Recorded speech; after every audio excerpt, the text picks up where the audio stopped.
Good morning everyone, life in a frame ব্লগে তোমাদের আবারও ওয়েলকাম। আমরা আজকে বেরিয়ে গেছি সাইট সিনের উদ্দেশ্যে। যেহেতু পুরীতে সাইট সিন তো করতেই হবে, তাই যেমন ভাবা তেমন কাজ।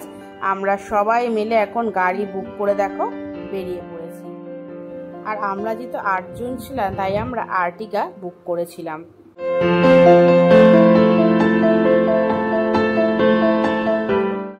আর অনেক দিন পরে এইরকম বেশ লম্বা রাস্তা দিয়ে লং ড্রাইভ করতে কিন্তু দারুণ লাগছিল আমাদের। আর গল্প করতে করতে আমরা চলে এসেছি ফার্স্ট ডেস্টিনেশনে, স্যান্ডার্ড মিউজিয়ামে। হ্যাঁ, এখানে বালি দিয়ে তৈরি নানা ধরনের স্ট্যাচু এখানে মিউজিয়ামের মতো করে রাখা রয়েছে। তাহলে চলো ভেতরে যাওয়া যাক। ভেতরে এসেই দেখছি প্রথমে টিকিট কাউন্টার। আর এখানে টিকিট হচ্ছে 2 রকমের, বড়দের জন্য 40 টাকা, ছোটদের জন্য 30 টাকা। আমরা টিকিট কেটে এখন স্যান্ডার্ডের ভেতরে ঢুকবো। আর এই যে হাতে করে একটা করে টিকিট দিয়ে দিচ্ছে। তাহলে চলো ভেতরে যাই। ভেতরে এসেই তো দেখে অবাক যে স্যান্ড আর্টের মিউজিয়ামটা এত সুন্দর, আর বালি দিয়ে এত সুন্দর সুন্দর স্ট্যাচু বানানো। আমি তো জাস্ট দেখে অবাক হয়ে গেছিলাম যে বালি দিয়েও কি এত সুন্দর স্ট্যাচু বানানো সম্ভব। না আসলে সত্যি মিস করতাম। আর এখানে পৃথিবীর সব বিখ্যাত মানুষ বা বিখ্যাত মুভির সিনগুলোকে এরকম স্ট্যান্ডার্ড করে তুলে রাখা হয়েছে। প্রথমেই কিংকং, আর এইবারে হচ্ছে অ্যাভেঞ্জার্স, এমনকি মিশরের পিরামিড বলো। আর তারপরে আমাদের পৃথিবীর 8ম আশ্চর্য জিনিসও কিন্তু এভাবেই স্ট্যান্ডার্ড করে তৈরি করা আছে।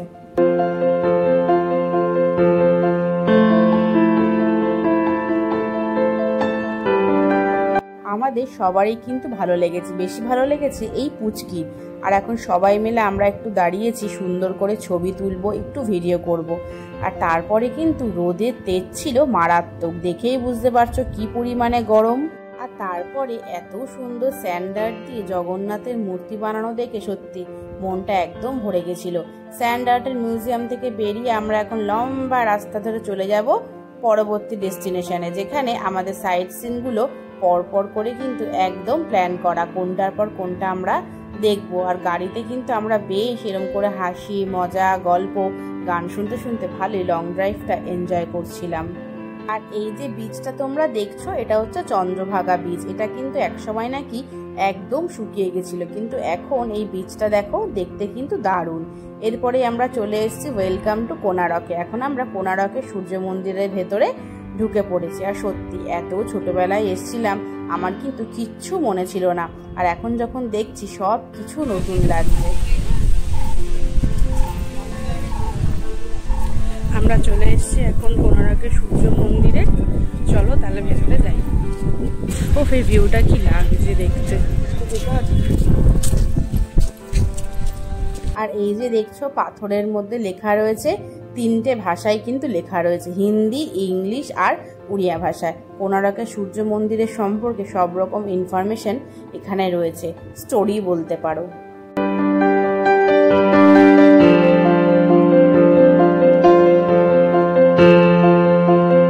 আর মন্দিরের স্থাপত্য ভাস্কর্যের কাজ এত সুন্দর, সত্যি দেখে চোখটা জুড়িয়ে যাচ্ছিল।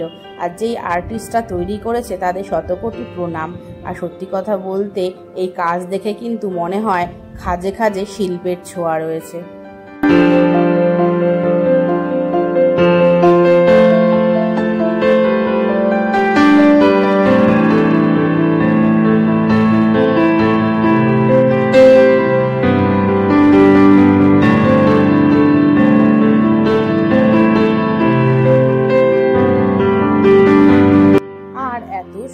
জায়গায় যদি একটু স্লো মোশন ভিডিও না বানাই তাহলে কি হয় বলো? সবটাই কিন্তু তোমাদের জন্য, যাতে ভালো লাগে।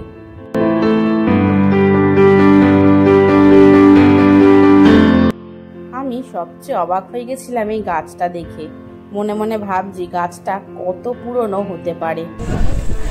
আমরা খুব এনজয় করছি, বৌদি কই বেড়াচ্ছি। এখন কোনারকে সূর্য মন্দির থেকে বেরিয়ে প্রচন্ড গরম লেগে গেছে আর খুব জল তেষ্টা পেয়েছিল, তাই আমরা সবাই মিলে এখন নিয়ে নিলাম একটু পাতিলেবু আর ঠান্ডা জল। আর ও পুচকিরও কিন্তু খুব জল তেষ্টা পেয়েছিল। আসলে আমাদের থেকে ছোটদেরই কিন্তু বেশি কষ্টই গরমে, তাই পুচকিকে একটু শরবত খাইয়ে দিয়ে আমরা আবার বেরিয়ে পড়েছি নেক্সট কোন সাইট সিনে আমরা যাব।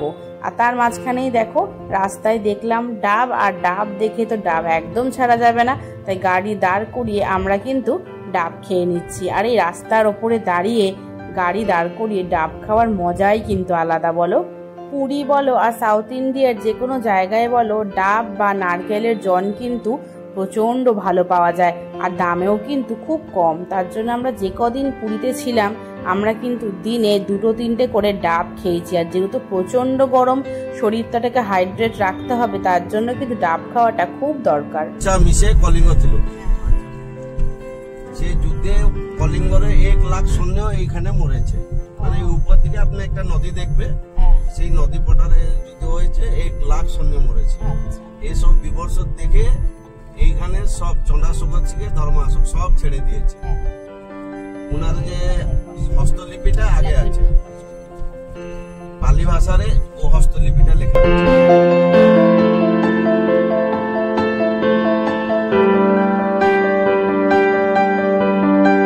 আমরা এখন উঠে পড়েছি ধবলগিরির পাহাড়ের দিকে। আর পাহাড়ে উঠেই দেখছি আখের রস, আর তোমাদের দাদা তো আখের রস খেতে প্রচণ্ড ভালোবাসে। আমি খুব একটা আখের রস ভালোবাসি না, তাই আমি খাইনি। তাই আবার দেখো এখন পাহাড়ের ওপরে কিন্তু হাঁটা শুরু করেছি।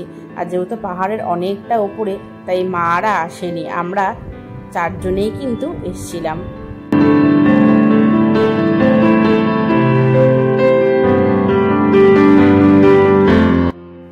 আর এই হচ্ছে ধবলগিরির ওপরে একটা বৌদ্ধ মন্দির, অসাধারণ কাজ জানো তো। আর তারপরেই তোমাদের তো জানোই যে কলিঙ্গ যুদ্ধর ইতিহাসটা আমরা কিন্তু সবাই পড়েছি। কলিঙ্গ যুদ্ধতে যে রক্তবন্যা বয়েছিল, এটা কিন্তু সেই নদী। সত্যি ইতিহাসটা যখন চোখের সামনে দেখি, তার আলাদাই একটা অনুভূতি হয়।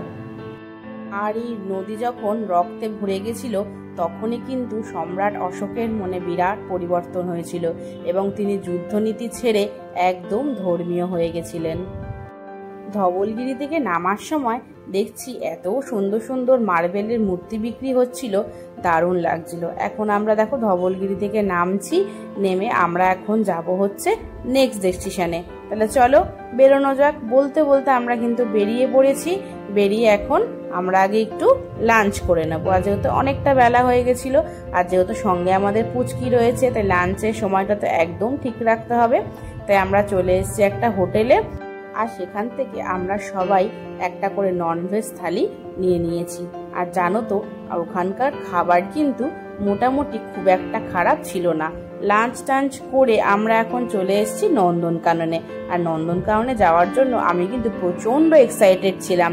আর শুনেছি নন্দনকাননে এখন প্রচুর জীবজন্তু এসছে। এই যে ভেতরে ঢুকে পড়েছি, ভেতরে ঢুকেই কিন্তু আমরা এখন হেঁটে হেঁটে যাচ্ছি গাড়ির দিকে। এখানে 3 ধরনের গাড়ি রয়েছে, 3টে গাড়ি করে তোমাকে কিন্তু এক একটা সেকশনে নিয়ে যাবে, আর ওইখানকার জীবজন্তু দেখাবে, দেখি আবার তোমাকে গাড়িতে ওঠাবে, দেখিয়ে নেক্সট যে সেকশন আছে সেখানে নিয়ে যাবে। আর আমরা এখন লাইনে দাঁড়িয়েছি প্রথম সেকশন, যেখানে আমরা জীবজন্তু দেখতে যাব, সেই গাড়িতে ওঠার জন্য।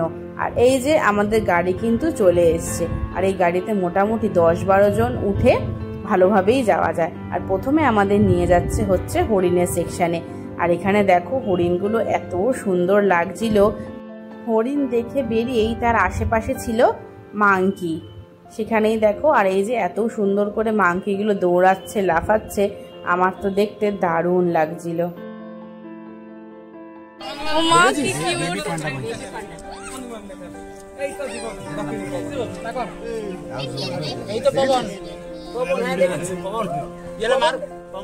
আর এই জায়গাটায় পুরোটাই কিন্তু মাংকিরই সেকশন, অনেক ধরনের মাংকি কিন্তু এখানে রয়েছে।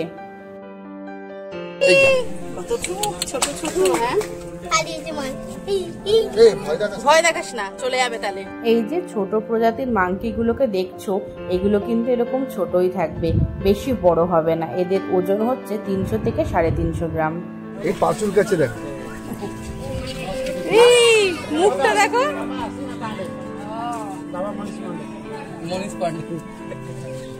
যা পাচ্ছ দেখ নিজে একটু কিনে খাই, তোর মনে হয় কি গাছের একটা জিনিস। আমও হয়েছে গাছ, কিছু ফলনটা কম। আর ওই দিন এত গরম ছিল, আমাদের দেখেই বুঝতে পারছো কি পরিমাণে গরম ছিল। তাই আর পুরোটাই কিন্তু এরকম গাড়িতে কিছুটা নামাবে, হেঁটে হেঁটে দেখানো হবে, আবার কিছুক্ষণ পরই কিন্তু গাড়িতে তুলবে। আর এখানে আমাদের গাইড বলছিল এখানে একটা শিম্পাঞ্জি রয়েছে, যেহেতু গরম তাই কিন্তু সে বেরোয়নি। তারপরে আমরা এখন এসেছি হিপোপটেমাস বা জলহস্তির সেকশানে। এসে দেখছি জলহস্তিগুলো জলের মধ্যে বেশ কিন্তু গরমে আনন্দ পাচ্ছে। আর আমাদের গাইড বলছিল এই জলহস্তিগুলো কিন্তু প্রায় সকালে 25 থেকে 30 কেজি আলু খায়। আর এখন আমরা চলে এসেছি রেপটাইলের সেকশানে, যেখানে সাপ, কুমির, নানা ধরনের সরীসৃপ প্রাণী রাখা রয়েছে। আমরা ডাইনোসরের নিচ দিয়ে ঢুকছি।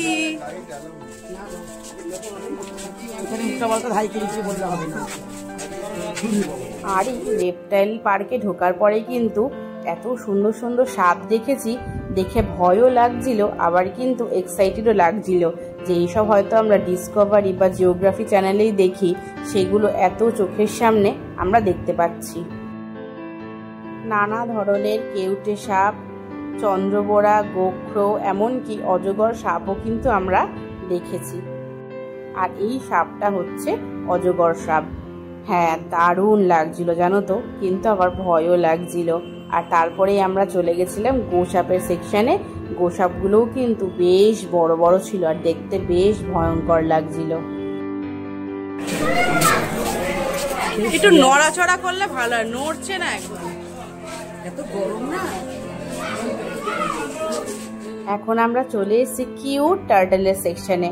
আর এই টার্টেলটা এত সুন্দর দেখো নাববে, তাই পুরো ভিডিওটা আমি তুলেছি।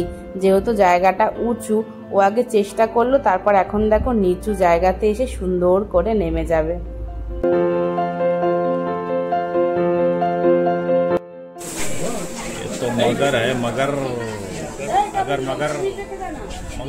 ওটাই খাওয়া। হ্যাঁ নড়ছে, দেখো না, চোখ খুলবে, ওই দেখো শ্বাস পড়ছে, দেখেছো কেন আপ ডাউন হচ্ছে। আর এখানে দেখো দুটো সাপ কিভাবে জড়িয়ে পেঁচিয়ে রয়েছে। নানা রকম পোজ দিচ্ছি, জানে সবাই ছবি ছবি। তারপরে আবার একটা গাড়ি ধরে এখন আমাদের নিয়ে যাচ্ছে টাইগারের সেকশনে। আর এখানে যাওয়ার জন্য তো আমি প্রচন্ড এক্সাইটেড।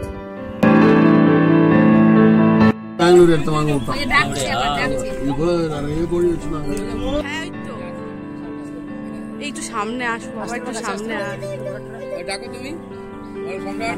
তোমার কথা শুনে কি সম্রাট 4টার সময় খাবার লাগে, 12 কিলো খাবার লাগে, 12 কিলো।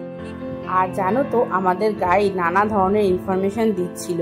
এই যে বাঘগুলোকে দেখছো, এরা কিন্তু প্রত্যেক দিন 12 থেকে 13 কেজি মোষের মাংস খায়।